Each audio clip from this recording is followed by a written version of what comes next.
Corona की second लहर गुजरात में एक बड़ी आफत लाई थी। जिस तरह की बात की जाए तो एम्बुलेंस नहीं मिल रही थी, हॉस्पिटल में बेड नहीं मिल रहे थे। इसी दौरान जीपीएससी की एग्जाम भी कैंसिल करनी पड़ी थी। अब माहौल सुधरा है, कोरोना के पॉजिटिव केस भी प्रतिदिन कम आ रहे हैं। पिछले 24 घंटे की बात की जाए तो 400 के आसपास पॉजिटिव केस रजिस्टर्ड हुए। जीपीएससी की बात की जाए तो अब जीपीएससी की तैयारी किस तरह से रहेगी, जीपीएससी किस तरह से एग्जाम कंडक्ट करेगी, तो इसके ये मुद्दे पे खास बातचीत करने के लिए जीपीएससी के चेयरमैन दिनेश दासा हमारे साथ जुड़े हैं। सर, ईटीवी में आपका स्वागत है। सर, जीपीएससी की एग्जाम सेकंड वेव में फिर से कैंसिल करनी पड़ी। कितनी एग्जाम थी जो कैंसिल करनी पड़ी थी? टोटल प्रिलिमिनरी और मेंस एग्जाम को मिला के 163 एग्जाम जो ऐसी थी जो अप्रैल, मई, जून, जुलाई वगैरह में पहले से जो शेड्यूल की गई थी, वो सारी एग्जाम मतलब लास्ट एग्जाम जो हमने ली वो 21 मार्च को, जो सिविल सर्विस की प्रिलिमिनरी एग्जाम जो गुजरात के 32 डिस्ट्रिक्ट्स में हुई, इनके बाद सारी एग्जाम जो है वो हमने पोस्टपोन की कोरोना की दूसरी वजह से, सेकंड वेव की वजह से। इसके पहले मैं आपको बताना चाहता हूं कि 5 दिसंबर के बाद, जब दीपावली के बाद कोरोना की कहर थोड़ी कम हुई, इसके बाद 5 दिसंबर से लेके 31 मार्च तक ऐसे 100 डेज में 100 एग्जाम जीपीएससी ने संपन्न की।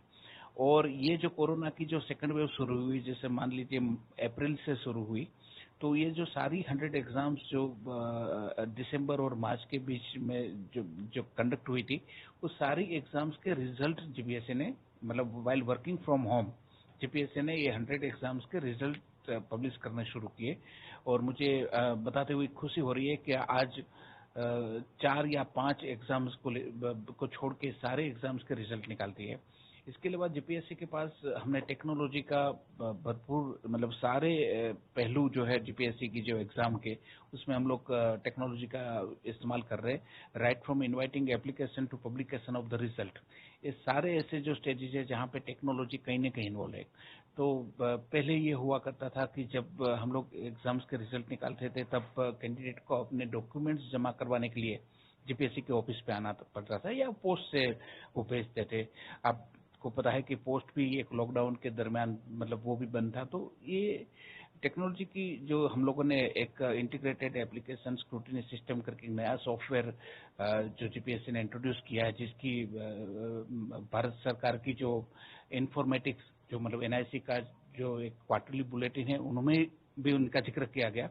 ये सारे बच्चे जो पहले डॉक्यूमेंट जमा करवाने के लिए कमीशन के ऑफिस पे आते थे, आज वो अपने घर पे बैठ के डॉक्यूमेंट जमा करवाते थे।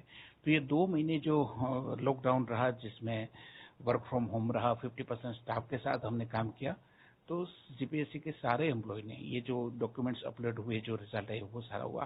तो वैसे मतलब हम लोग का जीपीएससी का काम इतना डिस्टर्ब नहीं हुआ जितनी बाकी जगह पे, जहाँ पे मतलब पब्लिक अटेंडेंस जरूरी है, वहाँ पे जिस प्रकार से सफर हुआ इतना नहीं हुआ। जहाँ तक नई एग्जाम की बात है, हमने नया एग्जाम शेड्यूल डिक्लेयर किया है। 13 जून से हमने एग्जाम कंडक्ट करना शुरू कर दिया। एक एग्जाम हो भी गई, और 20 जून को बड़ी एग्जाम रेंज फॉरेस्ट ऑफिसर की जो एग्जाम हो रही है, वो 6-7 सेंटर पे पूरे स्टेट में हो रही है। इसके बाद जुलाई में बहुत एक लंबा शेड्यूल है, जुलाई, अगस्त, सितंबर, अक्टूबर। तो हम 163 एग्जाम्स हम ये 4 महीने में कंडक्ट करने जा रहे हैं। तो जिस तरह की बात की जाए तो एग्जाम कैंसिल हुई थी, ट्विटर पर भी काफी जो स्टूडेंट्स है, कैंडिडेट है, वो आपको काफी सवाल पूछ रहे थे और आपने काफी जवाब भी दिया था। सबको एक आंसर देते रहे थे। किस तरह से ये मैनेज होता था? ट्विटर पे भी, सोशल मीडिया में भी आप एक्टिव रहे थे? हाँ, थोड़ा मुश्किल होता है, मगर मैं देख रहा था कि एक एंजाइटी लेवल स्टूडेंट्स का होता है। उनको ये पता नहीं है, क्योंकि उनकी एग्जाम तय हुई थी कि ये तारीख को उनकी एग्जाम होने वाली है, मगर बाद में ये एग्जाम पोस्टपोन हो गई। एक्चुअली उसको पोस्टपोन नहीं बोलते, प्रोकास्टिनेट हो गई, मतलब ये पता ही नहीं है कि अब दूसरी डेट कब आ सकती है। पोस्टपोन तो उसको कहते हैं कि आज ये एग्जाम नहीं करके ये तारीख को हम कर रहे हैं। ये जो कोरोना का जो ये सेकंड वेव का जो माहौल था उसमें पता ही नहीं था कि हम लोग कब कर पाएंगे, तो स्टूडेंट में एक फ्रस्ट्रेशन लेवल बढ़ जाता है।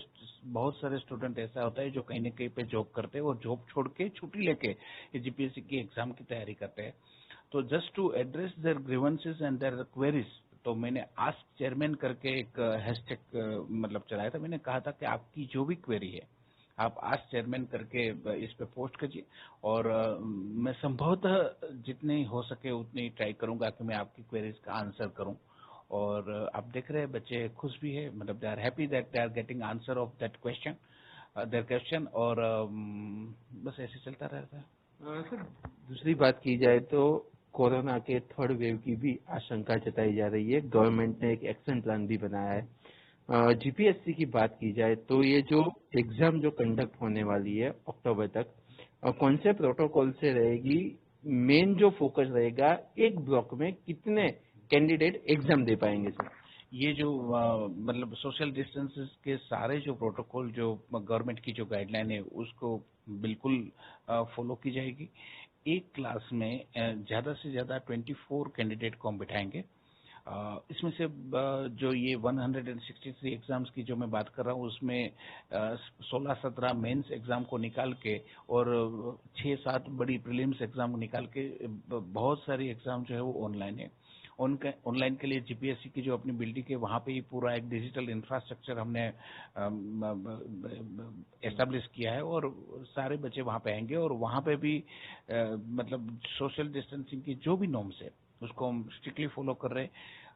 दूसरे डिस्ट्रिक्ट में मतलब जैसे जीपीएससी की एग्जाम होती है तो स्टेट वाइड एग्जाम होती है, तो वहाँ पे भी maximum 24 student would be there in one classroom. तो मतलब ये जो सैनिटाइजेशन और बाकी ये जितने भी मतलब एक प्रिकॉशंस जो है वो जीपीएससी उसके लिए करेगी।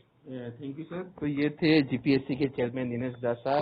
थर्ड वेव जो आने वाला है और सेकंड वेव अभी चला गया है, उन दोनों के बीच में जीपीएससी की एग्जाम होने वाली है, एग्जाम कंडक्ट होने वाली है, लेकिन कोविड गाइडलाइंस जो है वो गाइडलाइंस को फॉलो किया जाएगा। एक ब्लॉक में सिर्फ 24 जितने ही कैंडिडेट एग्जाम दे पाएंगे। पार्थ जानी, ईटीवी भारत, गांधीनगर। સતત 24 કલાક સમાચાર જોવા માટે ડાઉનલોડ કરો ઈટીવી ભારત એપ।